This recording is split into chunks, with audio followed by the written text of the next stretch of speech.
आतंकी साजिश की अब बात करेंगे। कश्मीर के पुलवामा में सुरक्षा बलों ने 3 आतंकियों को ढेर किया है। मारे गए आतंकियों में आतंकी संगठन लश्कर तैयबा का कमांडर एजाज भी शामिल है। एक हफ्ते में ये चौथा एनकाउंटर है जिसमें 12 आतंकियों का अब तक सफाया हो चुका है।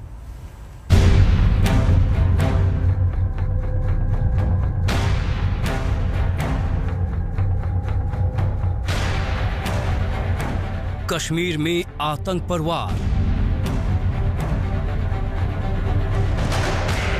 पुलवामा में 3 आतंकी ढेर।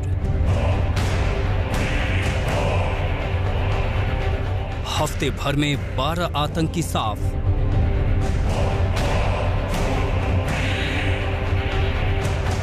कश्मीर में आतंक के खिलाफ सुरक्षा बलों को एक और बड़ी कामयाबी मिली। पुलवामा में सुरक्षा बलों ने तड़के बड़ा ऑपरेशन किया जिसमें लश्कर कमांडर एजाज समेत 3 आतंकी ढेर हो गए। सुरक्षा बलों को आतंकियों के छिपने की खुफिया जानकारी मिली थी। सुबह 3 बजे सेना, सीआरपीएफ और जम्मू कश्मीर पुलिस की टीम ने इलाके की घेराबंदी की। फिर आतंकियों को सरेंडर करने को कहा, लेकिन आतंकियों ने गोलीबारी शुरू कर दी। जवाबी फायरिंग में सुरक्षा बलों ने 3 आतंकियों को मार गिराया। दक्षिणी कश्मीर के पुलवामा कस्बे में सुरक्षा बलों और मिलिटेंटों के बीच मुठभेड़ में 3 मिलिटेंट मारे गए हैं, जिनमें एक विदेशी बताया जा रहा है। अगर पिछले एक हफ्ते की बात करें तो लगातार सुरक्षा बलों ने मिलिटेंट ग्रुपों के खिलाफ कार्रवाइयों में तेजी लाई है और उसमें उन्हें सफलताएं भी मिल रही हैं। पिछले एक हफ्ते के भीतर जम्मू कश्मीर में ये चौथी मुठभेड़ थी और अभी तक 12 मिलिटेंट इन 4 मुठभेड़ों में मारे गए। कश्मीर में एक हफ्ते में आतंकियों के साथ 4 मुठभेड़ हुई, जिसमें 12 आतंकियों का काम तमाम हो गया। अगर पिछले साल से तुलना करें तो मई के महीने में पिछले साल 15 आतंकियों का सफाया हुआ, तो जून में पिछले साल 48 आतंकियों को मार गिराया गया, तो इस साल 13 दहशतगर्द ढेर हुए। वहीं जुलाई के महीने में पिछले साल 20 आतंकियों को अंजाम तक पहुंचाया गया, तो वहीं इस साल जुलाई में अब तक 16 आतंकी मारे गए। जम्मू में सांबा सेक्टर में भी आतंक की साजिश नाकाम की गई। बीएसएफ ने टैंक रोधी बारूदी सुरंग को निष्क्रिय किया तो आसमान में धुएं का गुबार छा गया। ये बारूदी सुरंग अंतर्राष्ट्रीय सीमा के पास गैलाड गांव में मिली। श्रीनगर से अशरफ वानी के साथ आज तक ब्यूरो। सीज फायर एग्रीमेंट के बाद भी एलओसी पर बंदूकों का शोर तो नहीं है, लेकिन साजिशें फिर से शुरू हो गई हैं। सीमा पार फिर से आतंकियों की लॉन्चिंग पैड तैयार है, बस मौके का इंतजार है। लेकिन सुरक्षा बल मुस्तैद हैं, चप्पे चप्पे पर पैनी नजर है। देखिए एलओसी से आज तक संवाददाता अभिषेक भल्ला की यह ग्राउंड रिपोर्ट। भारत माता की जय! भारत माता की जय!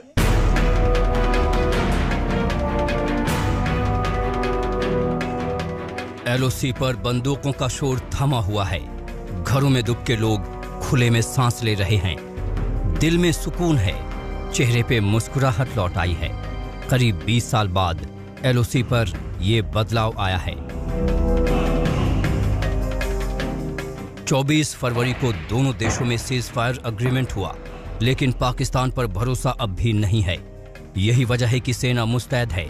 सेना के जवान पहले की तरह ही घुसपैठियों पर नजर गड़ाए हुए हैं। दोनों देशों के पोस्ट भी आसपास हैं। कहीं कहीं तो पोस्टों में सिर्फ 100 मीटर का फासला है। हाल ही में 2-3 ऐसे इंसिडेंट हुए हैं जहां पे इन्फिल्ट्रेशन की कोशिश की गई दूसरी तरफ से, और उस इन्फिल्ट्रेशन को रोका गया। टेररिस्ट आने की कोशिश कर रहे थे, उन्हें रोका गया। इस इलाके में जो पोस्ट हैं भारतीय और पाकिस्तानी आर्मी की, वो बेहद नज़दीक हैं। इस तरह का जंगली इलाका है, इसलिए चैलेंजेस बढ़ जाते हैं। पोस्ट सिर्फ 100 या 150 मीटर दूर हैं। भले ही सीज फायर एग्रीमेंट हो, लेकिन मुस्तैदी में भारतीय सेना की कोई भी कमी नहीं आई है। ड्रोन वाली साजिश के बाद खुफिया विभाग ने घुसपैठियों को लेकर अलर्ट जारी किया है। आतंकी सीमा पर तैनात हैं, बस मौके की तलाश में हैं। सीज फायर के बाद सीमा पार बने आतंकी ठिकाने और लॉन्च पैड हटा लिए गए थे, लेकिन अब ये फिर से एक्टिव हो गए। एलओसी पर बंदूक तो शांत है, लेकिन आतंकियों की गतिविधियां बढ़ गई हैं।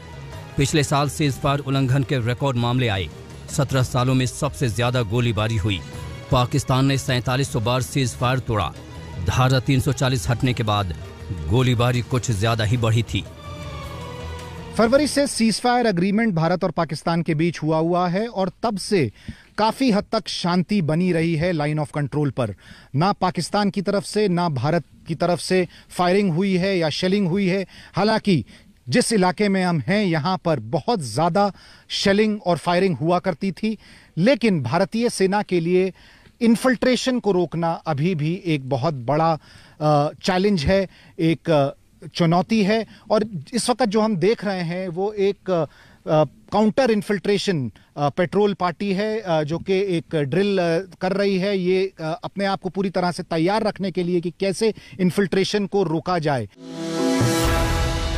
पुंछ सेक्टर में रहने वालों के लिए 2 साल किसी बुरे सपने से कम नहीं रहे।